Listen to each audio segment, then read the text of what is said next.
How should the church relate to the rest of the world? Uh, I specifically titled this video the way I did uh, because I know that there are potentially a few different types of people who may find themselves watching this. Now, some of you may consider yourself to be church people, and some of you may consider yourself to be non church people. And maybe some of you are even anti church, and maybe you would put yourself someplace in between on the continuum there. Now, when I use the term church here, I'm referring both to the institution of the church as well as to the individual believers that make up the church.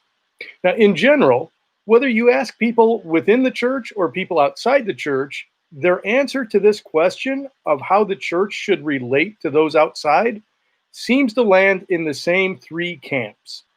Now, one camp we might call the separation camp. And this would include a wide range of people, from those who believe that the church ought to just withdraw from society, to form their own enclave and to be distanced in some ways from the surrounding culture, through those who might say, well, the church might live within a society, but it should be intentionally, visibly, culturally different. And they would say that this difference, this distance between society and the church has value in and of itself. Now, there's people on both sides who, for different reasons, believe that there should be some disconnect, some separation between the church and the rest of the world. There's a second camp, and that might be those who would say, well, really, there's no distinction. They might say something like, we are all God's children, and so a Christian's life really shouldn't look all that much different from anyone else around them. A Christian ought to be fully engaged in their world. And people in this camp might encourage the church to, in some ways, soften or shift some of their positions on certain issues in order to be more inclusive, in order to not be offensive to those who don't share those views. People in this camp might focus on sort of the tribe of humanity and emphasize that there's more in common between followers of Jesus and those who practice other faiths or even no faith at all.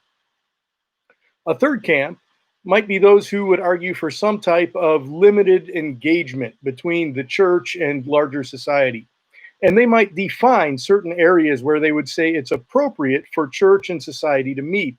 And individual churches might define these a little bit different, but they would all be looking in some way, how does our engagement help us to accomplish some piece of our mission? And even those who are not church people, they may have certain arenas where they might expect to hear preaching and to see the church involved in community service. And nobody's really offended by that as long as the church sort of stays in its appropriate boundaries, right? But how does the Bible address this issue? That's the real question. Because regardless of what our opinions are, that ought to be our guide in how we address this. And it becomes an important question to ask, whether you call yourself a Christian or not. If you are, then the Bible ought to guide you as you try to live out what it tells us to do. And if you're not, maybe this helps you to understand why some of those who are around you, who might be seeking to follow biblical principles, sometimes act in ways that seem a little bit unusual. So as we look at the Bible, we can find a number of principles that will guide us in answering the question of how the church and Christians are to relate to those around us. And we'll look at some of these in this video, and then we'll continue in the next video. And the reason for 2 videos is simply to keep these relatively short. Otherwise, it just gets way too long. So here's what Jesus says to his followers in Matthew 5. You are the salt of the earth, but if salt has lost its taste, how shall its saltiness be restored? It's no longer good for anything except to be thrown out and trampled under people's feet. You are the light of the world. A city set on a hill cannot be hidden, nor do people light a lamp and put it under a basket, but on a stand, and it gives light to all in the house. In the same way, let your light so shine before others that they may see your good works and give glory to your Father who is in heaven. Now, this doesn't sound like Jesus is prescribing that his people withdraw from the society around them. he does tell them to be different, to be like salt, to be like light, to do good works. And he tells his followers to do good works in a way that they may be seen and in a manner that people recognize not just the good that you do, but that this good has been done because of the relationship that they have with their God. Now, Jesus encourages his followers, don't hide your light under a basket. Don't retreat into your own little world. But he also warns us, don't lose your saltiness. Don't lose your distinctiveness. Don't get sucked into being just like everyone else. Otherwise, what good are you? Whether you're a church person or not, we ought to expect that the church and Christians are going to stand out and look a little bit different than everyone else. Okay, so what is it that makes us different? Well, one area we've just seen is this area of good works. And that's a really broad category, and it can mean a whole lot of different things in a whole lot of different arenas. But whether you call yourself a Christian or not, the Bible would indicate that true Christ followers ought to be known for their good works. Jesus gives us another area that I think is going to set the church apart no matter what culture it finds itself in. In Matthew 18, we read this. It says, Peter came up and said to Jesus, Lord, how often will my brother sin against me and I forgive him? As many as 7 times? Jesus said to him, I do not say to you 7 times, but 77 times. Now, he's not giving a number there. His point is unlimited forgiveness.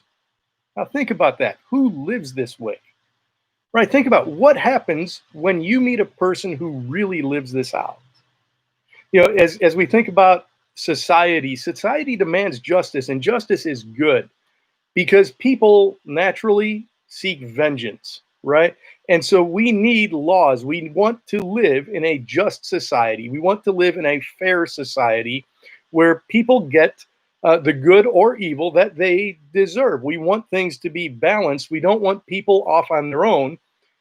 And people by nature will seek revenge and seek to put themselves above others.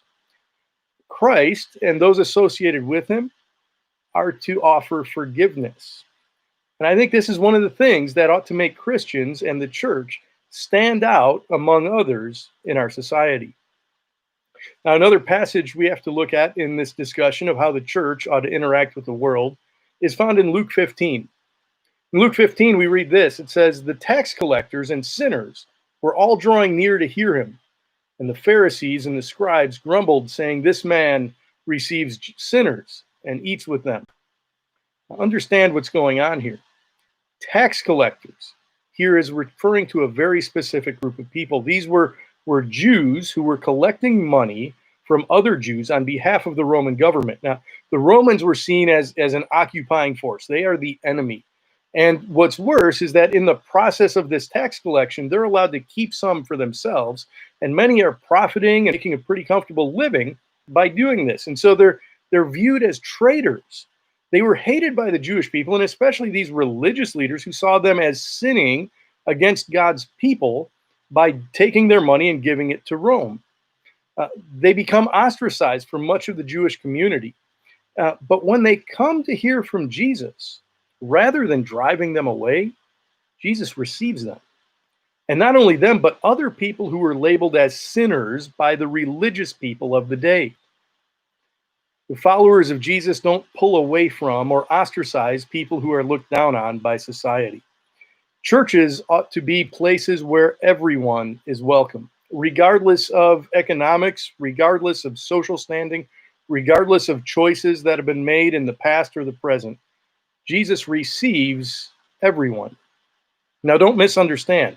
There are plenty of places where it is clear that Jesus consistently calls people to repentance, but he never puts up barriers to keep people from coming to him, and neither should the church. And so, a few principles that we've seen so far. First, be salt and light. Christians are to live among people doing good in such a way that they not only see the good, but also recognize that it is being done as a result of their relationship to their God. Second, Christians should be known for forgiveness. And third, Christians should be open and welcoming to everyone. Welcoming doesn't imply that we affirm or accept all of the choices that people make. We'll see a little bit of that even in the next video.